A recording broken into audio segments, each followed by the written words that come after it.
né, à luz desse momento, de luto, como a senhora falou até que a gente às vezes faz críticas, né, nesse quente, mas, para alguns setores, por exemplo, mais setor à direita, um setor conservadorista, principalmente a extrema direita, tinha essa crítica contra o Papa, muito dessa questão mais progressista dele, até dentro da igreja, também queria depois perguntar isso à senhora, como que esses setores da igreja, olhavam para o Papa Francisco, mas alguns lugares colocam que ele era até um populista, né, virou um populista justamente pelo que a senhora até listou aqui pra gente de alguns dos seus feitos, como se fizesse isso para, enfim, ser popular, chamar a atenção, esse populismo que a gente usa na política.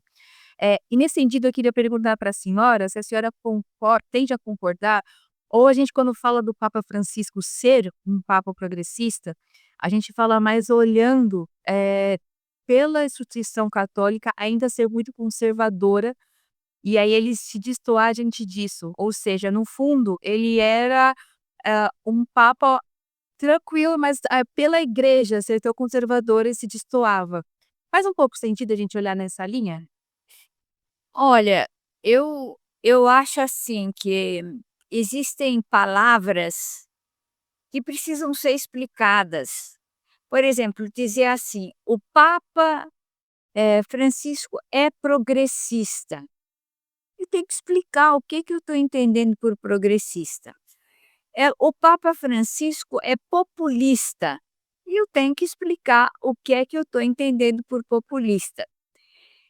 E é interessante que nesse momento da morte dele e mesmo antes, né, a muitos analistas usam, qualificativos, que substantivam a pessoa e não explicam. Agora, se você me perguntar, por exemplo, em questões dogmáticas da Igreja Católica, ele foi progressista? Eu digo: "Não foi, não foi". Ele poderia ter sido? Dificilmente, porque o Papa eu estou de acordo com as posições dogmáticas? Pessoalmente, não. Essas posições dogmáticas, pessoalmente, não. Eu posso até explicar. A questão, por exemplo, das mulheres, né, e dos ministérios das mulheres, ele ele avançou? Eu pessoalmente acho que não. Muitas mulheres acham que sim. "Ah, sim, porque agora tem algumas mulheres que estão trabalhando lá". Eu digo: "Sim, mas, eh, elas estão trabalhando lá reproduzindo o mesmo modelo de igreja. Elas se tornam funcionárias, mas, sem que, nessa funcionalidade, elas carreguem o o pleito das mulheres do mundo de hoje, né". Então, é como se abrir espaços na mesma instituição, e aí bota mulher, mas para reproduzir a mesma instituição, não é para modificar as estruturas da instituição. Então, quando você me pergunta, ele é populista? Bom, eu pessoalmente tenho vontade de dizer não, porque o populismo, politicamente, é uma espécie, assim, de fachada que você está com o povo para angariar, interesses pessoais ou interesses partidários, né. Então, ou também para ser apreciado pelas pessoas. Então eu acho que é muito importante você poder dizer, o que que eu estou entendendo por populista. Eu entendo por populismo, com um cheiro de interesse negativo até, né, de promoção da própria pessoa. E nesse sentido eu digo, ele não foi populista, eu não o julgo populista. Agora, ele é popular no sentido de que ele quebra algumas,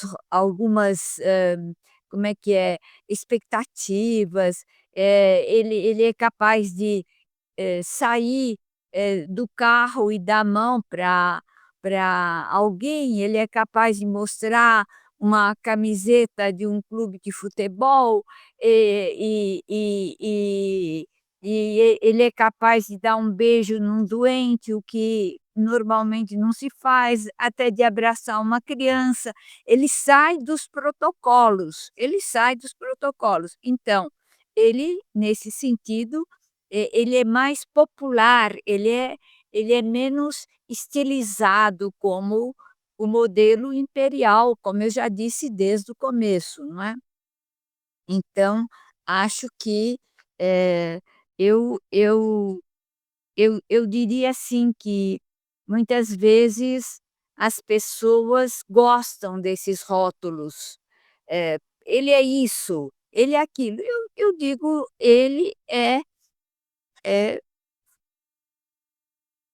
Papa Francisco, ele é Bergoglio, com a história dele como cidadão argentino, com as características que ele tem. Estou brincando, ele é sagitariano como eu, então a gente tem algumas coisas, assim, de ímpetos, de repente, né, e saímos do protocolo, né, esperado, né. Aí, também, por que que eu disse que ele é conservador na em algumas coisas, né, ele continua a tradição de um de um de um magistério masculino, né. Ele só admite, em certas condições, e depois faz alguns discursos que, para nós mulheres, não são suficientes, e justificadores das posições assumidas, pela teologia oficial, né. Eu eu percebo, um problema muito sério na nas mulheres que querem militar pela igualdade de posições na Igreja Católica. Eu vejo isso muito problemático. Por quê? Porque querem alcançar, por exemplo, o diaconato, o presbiterato, quer dizer, serem diáconas, serem sacerdotisas, mas na estrutura atual, né, quer dizer, uma estrutura que nós criticamos para os homens, então nós estamos querendo o quê? E então eu acho que nós necessitamos de todo um processo educativo, para a gente dizer assim, o que de fato a gente acha que é pertinente, para as comunidades, e quais comunidades, né, não é universal. Não pode mais ser um negócio para todo mundo, não.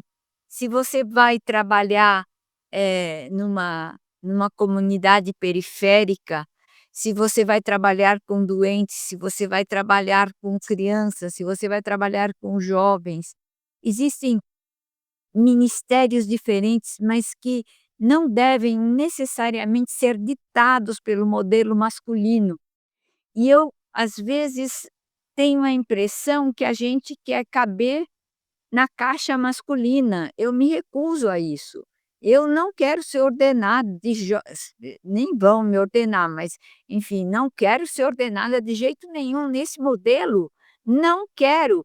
"Ah, quem sabe a gente vai influir", não vai influir coisa nenhuma. É uma caixa duríssima.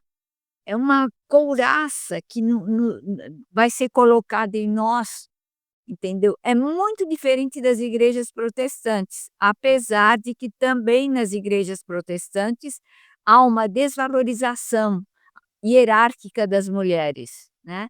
Eu não vou entrar nesse particular agora, porque nem me compete falar isso agora.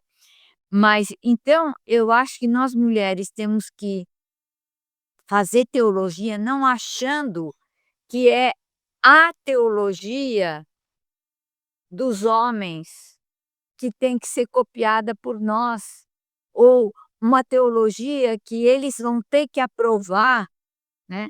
A gente pode tentar dizer outras coisas em outras palavras, poeticamente, expressar outra coisa, fazer outros modelos de comunidade, né.